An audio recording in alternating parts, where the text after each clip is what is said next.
Hello. Welcome back to another video. If you're new to my channel, my name is Misha Chantel, and I make videos here holding myself accountable on my alternate day fasting journey.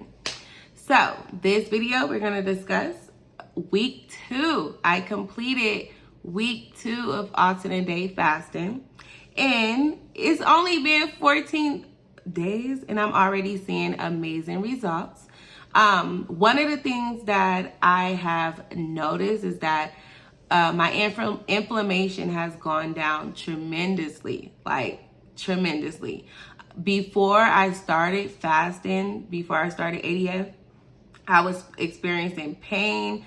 My body, my joints were stiff. Like, I work a sedentary job. It's not a really active job. I work at a clinic as an office assistant. So I sit down a lot.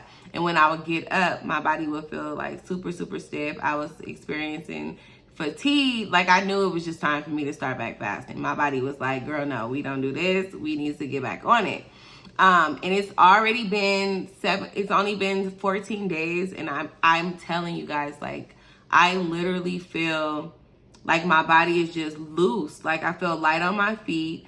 I don't have any stiffness in my joints or anything. Like, I have no pain in my body whatsoever. My body feels lubricated. I feel very, like, I don't know what the word I'm looking for, like flimsy. I feel good. I feel alive. Literally, I feel alive. And I even look back to how I felt, just 2 weeks ago, and how I was just like feeling old. Like, now I feel all youthful. I'm like, I'm telling y'all, this is where it's at. Another win for me, because I'm not getting on the scale. Me and the scale have a love-hate relationship, and I don't even want it to mess up my mental. So I'm going to be just, how clothes fit me, inches, measuring inches and things of that nature. Like, my jean size right now is a size 18. So yesterday I took my kids to a trunk or treat, and I put on my jeans. Mind you, these jeans, like, usually you gotta hold your stomach in. When you button them up, like, literally it'd be hard to, like, zip your pants up. Tell me why I was able to put these jeans on with the button literally still buttoned up. I literally, like, pulled them over my jeans on like there were some leggings. I was like, oh my God. And guys, it's only been 14 days. Another win, my skin is just clearing up. I'm loving it. My hair, I don't know if I'm just tripping, but it seems like my hair is getting thicker. It's getting thicker. Yesterday when I took my kids to the trunk or treat, I had on some heels, and I was walking around with them for 2 hours with some heels on, and I didn't feel pain. Like, I'm telling you guys, like, I feel super light. It's weird. Like, it's super weird. Like, I feel amazing, like, light on my feet. Like I stated, I'm able to wear heels for a long extended period of time walking around, and it just feels like super good. Week 2, I did start strength training. I only did it twice this past week, but that did create some hunger during my fasting day. Yesterday was the day that I strength trained. I went to the gym, and I noticed that this morning, because today is a fast day for me. Well, the day is almost over with. But this morning when I woke up, I was like super hungry. Being transparent, I'm not gonna lie. At first, when I woke up, I was like, I don't know if I'm gonna make it today.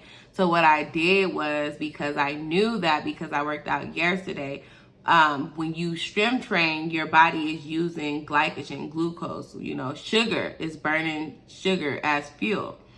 And I knew that I needed to, in order for the hunger to dissipate, is that the word I'm looking for the hunger to leave, I needed to force my body to use fat as fuel. And the quickest way to do so is to go for a long walk. Walking literally burns fat. It uses fat for fuel.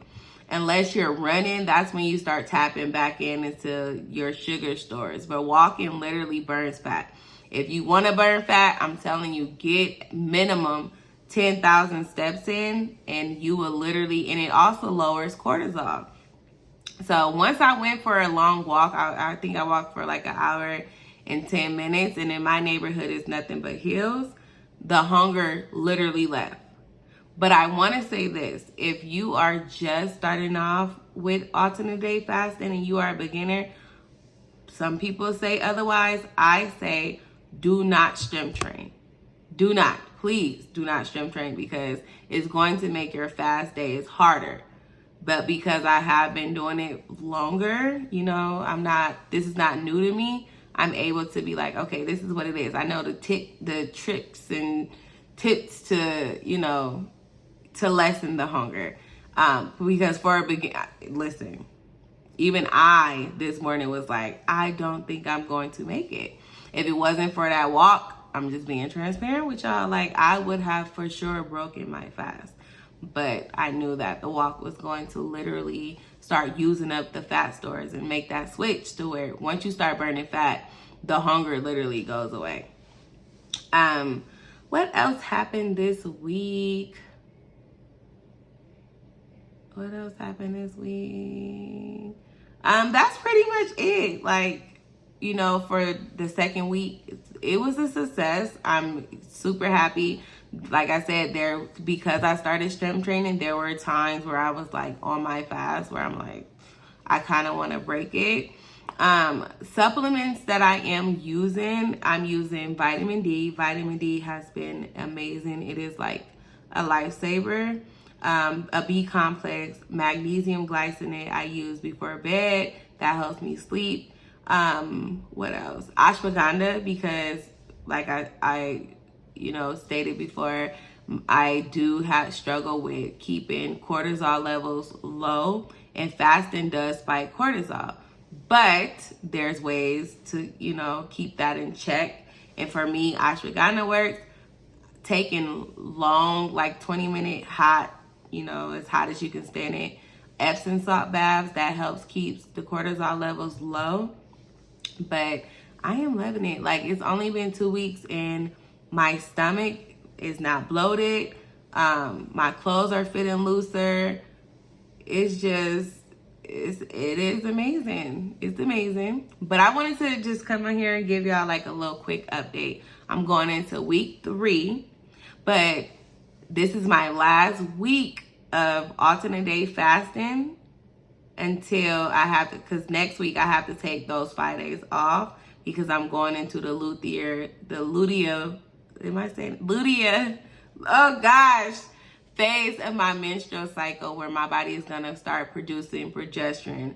And you should not be fasting a week before your period because progesterone does not like that.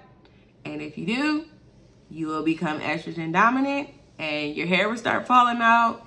You will be bloated. You'll be constipated. Your mood will be out of this world. You just would be a miserable person. So my advice to people would be don't fast a week before your period. But I am a little bit nervous and I'm a little bit scared because my body now has been used to, you know, the routine, the pattern. It has been used to the pattern. So I'm a little bit scared of having to take that week off to, you know, prepare my body to have a period. And I'm scared that once my period comes, it would be harder for me to get back on it because the routine, the pattern has been broken. And I just do better with patterns, but I have to do it. I can't fast a week before my period. It just will be all bad. And all of the work that I've, you know, done, it would just be for nothing. I will keep you guys updated. I need to go to bed. I just wanted to give a quick update on week 2. See you on the next one.